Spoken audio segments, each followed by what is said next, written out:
Адвокатот Петре Шилегов остро го оспори обвинението против Шовкет Хазари, обвинувајќи го обвинителството дека 10 години избегнувало одговорност и селективно таргетира поранешни службеници, а не актуелни функционери.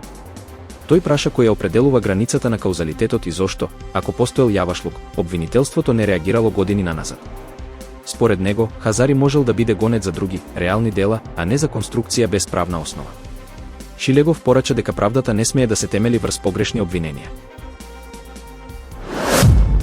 Министерот за дигитална трансформација Стефан Андоновски на својот Фејсбук објави дека на годишната конференција за локална самоуправа и децентрализација ја представил визијата дигитализацијата да стане двигател на локалните реформи. Тој истакна дека електронскиот систем за водење предмети ќе овозможи поголема транспарентност и следливост во општините, а преку интероперабилноста и услугите на услуги.gov.mk, граѓаните ќе добиваат услуги од дома со неколку клика. Андоновски нагласи дека процесите се можни само со силно партнерство меѓу општините и меѓународните партнери, со цел создавање модерна и ефикасна локална самоуправа. Министерката за финансии Гордана Димитриевска-Кочовска на отворањето на Истанбулскиот економски самит 2025 порача дека Македонија влегува во нова фаза на економска трансформација со фокус на инвестиции, дигитализација и фискална стабилност. Таа нагласи дека државите се соочуваат со силни геополитички, енергетски и технолошки притисоци и мора да градат отпорни системи. Македонија, рече таа, веќе спроведува реформи за фискална дисциплина, подобра транспарентност, модернизација, дигитални услуги и поддршка за приватниот сектор. Според неа, новата глобална соработка е можност, а Македонија е подготвена да ја искористи преку инвестиции, партнерства и јасна визија за иднината. Министерот за локална самоуправа Златко Перински најави нови мерки за заштита на јавната опрема. Секој што ќе оштети урбани инсталации ќе мора целосно да ја надомести штетата. Тој објасни дека комуналните редарски служби ќе станат законска обврска за сите општини со цел превенција и одржување ред. Планот вклучува и повисоки казни и механизми што ќе гарантираат дека сторителите ги покриваат трошоците. Перински порача дека мерката ќе создаде поголема култура на одговорност и ќе обезбеди подобра заштита на јавниот имот. Новата амбасадорка на Кина, Џијанг Сјаојан, порача дека е чест да биде назначена за амбасадор во Македонија и дека за 2 месеци ја почувствувала топлината на граѓаните и големиот потенцијал за соработка.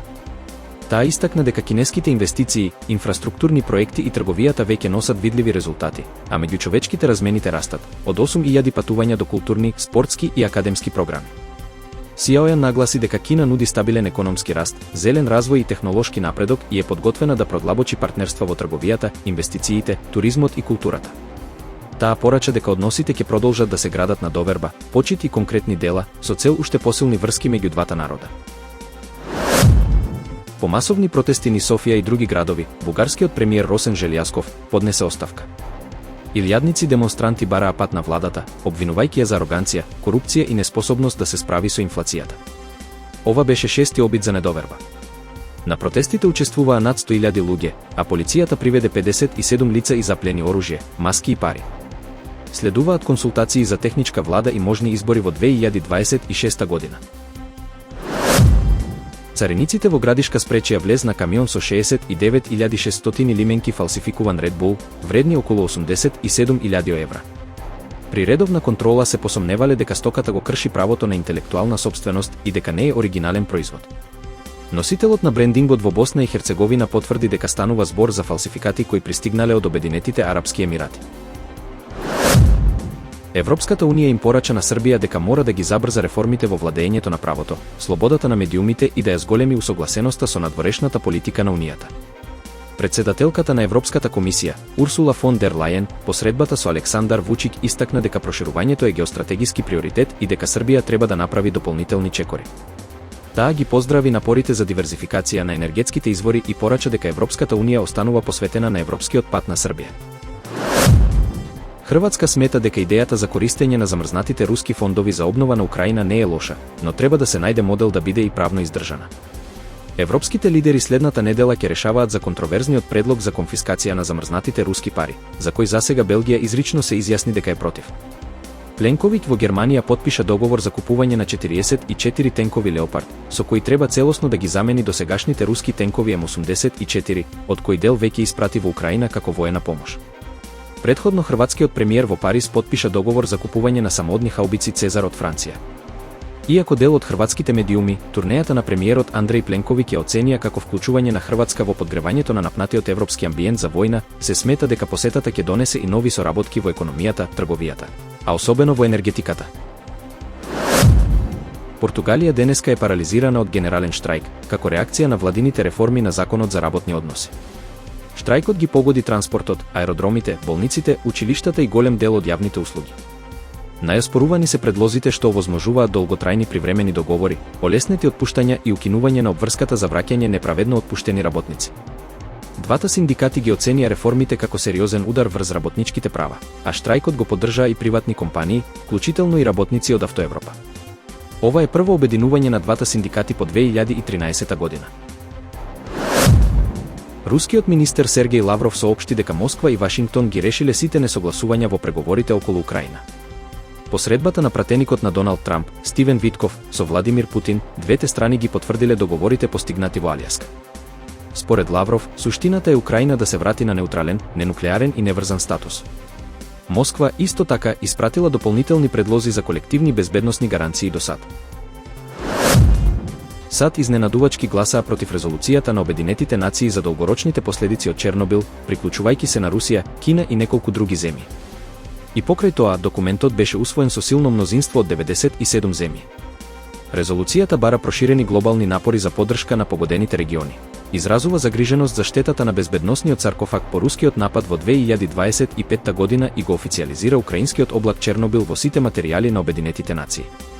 Предвидена е и специјална седница во 2026 година по повод 40 години од трагедијата.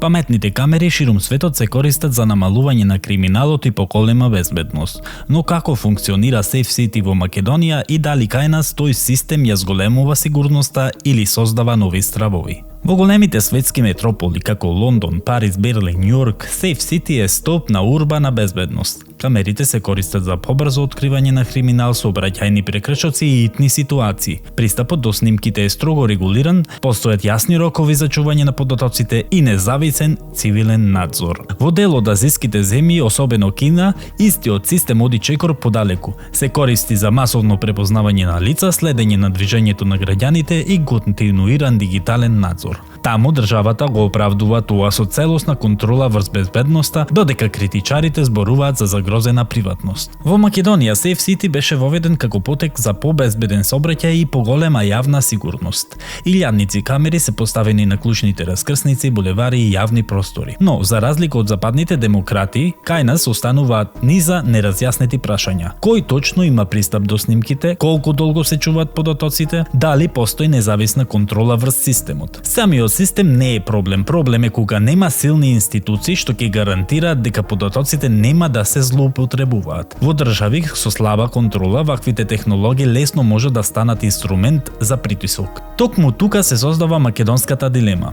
Наместо чувство на заштита, кај дел од граѓаните Safe City создава чувство дека постојано се надблюдувани. Во држави со висока доверба во институциите камерите носат сигурност. Во држави со недоверба во системот, тие носат сомнеш. Граѓанските организации предупредуваат дека недостигот од транспарентност и јавни правила го зголемува ризикот од злоупотреба, селективна примена и неовластено следење. Во Европа, ваквите системи се под постојан надзор на независни тела и агенции за заштита на личните податоци. Казните за злоупотреба се високи и за институциите и за поединци. Кај нас одговорноста е нејасна, контролата е слабо видлива, а довербата скоро и ниска. Safe City во светот значи поголема безбедност. Во Македонија засега значи повеќе прашања отколку одговори. Додека не се воспостави целосна транспарентност и независна контрола, граѓаните ќе продолжат да се прашуваат дали овој систем е поставен да ги штити или да ги надгледува.